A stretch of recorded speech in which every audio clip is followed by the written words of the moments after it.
Salut les amis, salut tout le monde et bienvenue une fois de plus sur votre chaîne d'information préférée, Club Info.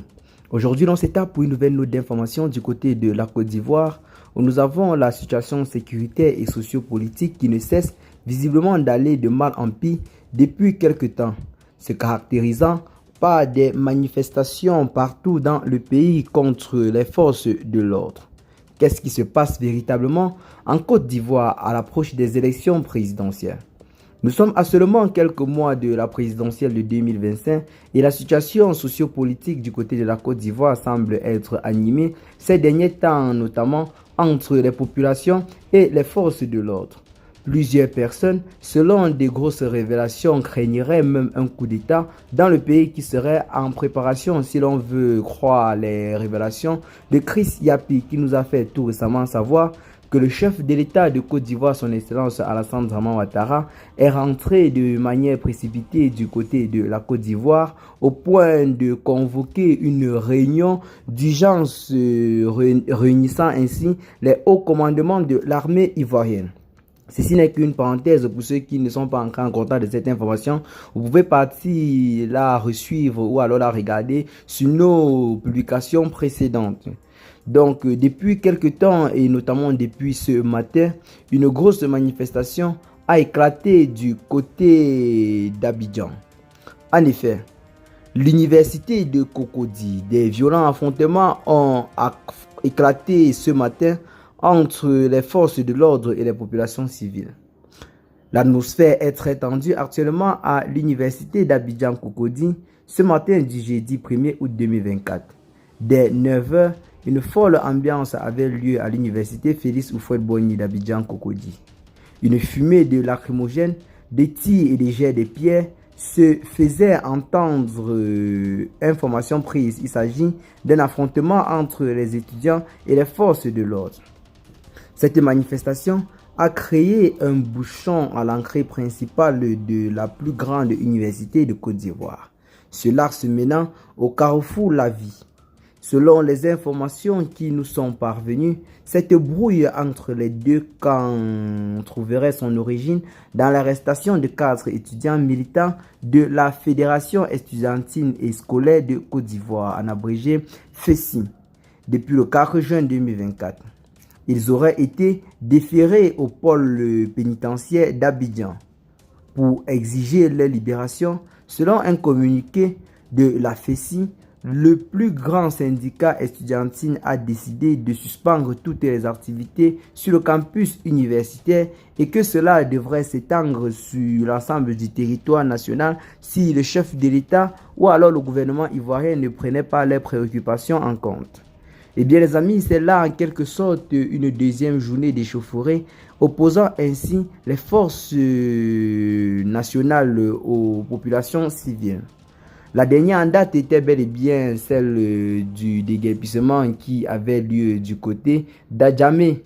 Un déguerpissement qui avait également tourné au gramme opposant ainsi les populations civiles et les forces de l'ordre.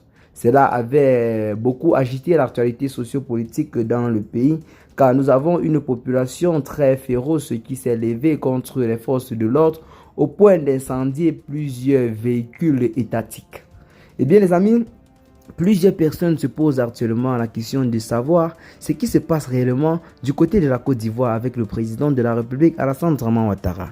Selon certaines révélations qui nous sommes toujours parvenues de Chris Yapi, celui-ci nous fait savoir que le président ivoirien Alassane Dramane Ouattara en ce moment souffrirait d'une très grave maladie. Celui-ci nous a parlé du cancer de la gorge qui serait en ce moment en train de déranger le chef de l'État ivoirien. Et en ce qui concerne sa candidature aux futures échéances électorales, il préfère garder le silence et il préparer certainement sa succession en silence. Donc, en ce moment même du côté du RHDP, toujours tout récemment, l'on nous a parlé d'une guerre de succession qui pourrait être en train d'être menée entre plusieurs hauts cadres du parti, notamment entre Adama Bitogo et le frère cadet du président de la République, Alassane Dramane Ouattara, Téné Birahima Ouattara, car tous deux seraient certainement en train de viser le fauteuil présidentiel. Et nous connaissons tous l'influence de l'un sur l'autre, ce qui serait en train de créer un grand désordre au sein de la classe politique dans le pays. Plusieurs personnes se posent également la question de savoir pourquoi le chef de l'État, Alassane Ouattara, a tout récemment convoqué un conseil des hauts cadres militaires du pays. Question qui reste toujours pendante jusqu'à présent.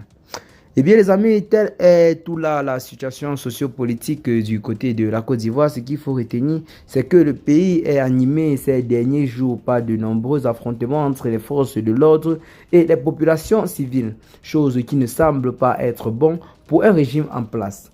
Car, notons-le, les forces armées, notamment les forces de l'ordre, représentent ou alors incarnent l'État ou le gouvernement en place. Et si déjà il y a de nombreuses guerres ou alors de nombreux conflits entre ces deux camps, cela peut avoir un impact très négatif sur le gouvernement en place qui déjà est beaucoup critiqué dans la sous-région. Pour ceux qui ne le savent pas, sur le plan international, le gouvernement ivoirien est véritablement critiqué, notamment du côté du Burkina Faso, où nous avons le capitaine Ibrahim Traoré qui n'est pas passé par 4 chemins pour accuser directement le gouvernement ivoirien de servir de base arrière des terroristes qui attaquent généralement le Sahel. Des accusations très graves qui ont également fait beaucoup de bruit sur les réseaux sociaux. Et le président de la transition du Burkina Faso, le capitaine Ibrahim Traoré, a également promis de faire sortir des preuves concernant cela dans les jours à venir. Une chose que si cela est officiellement fait, cela ne pourrait que contribuer à descendre le gouvernement ivoirien qui subit déjà de nombreuses pressions sur le plan national même. Eh bien les amis, c'est là en quelque sorte un bref récapitulatif de la situation sociopolitique qui sévit dans la sous-région en ce moment. À titre de rappel, nous avons Adama Bictogo qui fait également face depuis quelque temps à la justice ivoirienne, notamment avec son entreprise la Sidnaï. Selon certaines révélations qui nous ont été transmises par Jeune Afrique, plusieurs membres de sa famille ont déjà été auditionnés concernant cette affaire et plusieurs de ses proches sont également en train d'être auditionnés. L'on se pose la question de savoir où serait passé le fameux détournement de la somme de 4 milliards de francs CFA au sein de la Sénat. Nous avons également le gouvernement ivoirien qui réclame une dette très lourde au président de l'Assemblée nationale. Depuis là, l'affaire, nous n'avons plus eu de nouvelles le concernant, mais nous savons que c'est toujours en cours dans le pays. Eh bien, les amis, qu'est-ce que vous en pensez de la situation sociopolitique du côté de la Côte d'Ivoire à l'approche des élections présidentielles?